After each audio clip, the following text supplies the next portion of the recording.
Imagine if the only way to save your child's life was to make them radioactive, literally.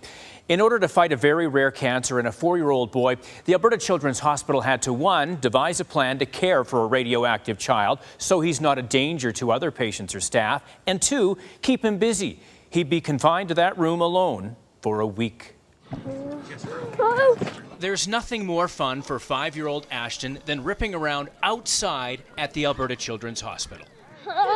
That's because Ashton has spent a lot of time inside the hospital. At 4, he was diagnosed with something almost unheard of for a child. Ashton had a stage 4 thyroid tumor, which is a really, really rare type of cancer, especially considering it's stage 4. For him to have survived that level of cancer is unheard of.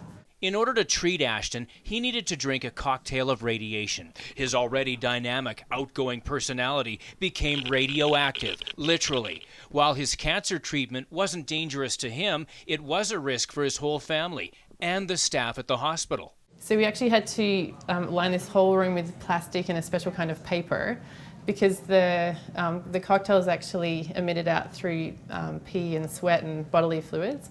And so we wanted to make sure that was all captured within the room to make the room safe for other patients later. The team at the Children's Hospital went into overdrive. For the first time ever, they created a uniquely safe environment for a very sick little boy. And then we had some radioactive shields that actually went outside the room and in the surrounding rooms to keep other people safe. Not only did they radiation-proof the room, they made it super cool for a cool kid.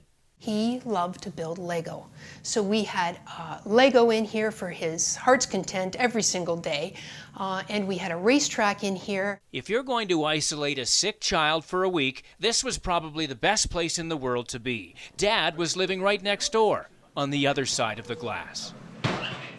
The way the wall was set up, it was like a lead wall, so you couldn't actually see him, but you could hear him. And there was times when wasn't much of a hugger, but he'd be like, I want to come give you a hug. He was rewarded for doing everything right, and clearly he didn't have to clean up much. Denver, Campbell, a long week alone for anyone, much less a 4-year-old boy. Together, Ashton, his family, and his new family made it happen.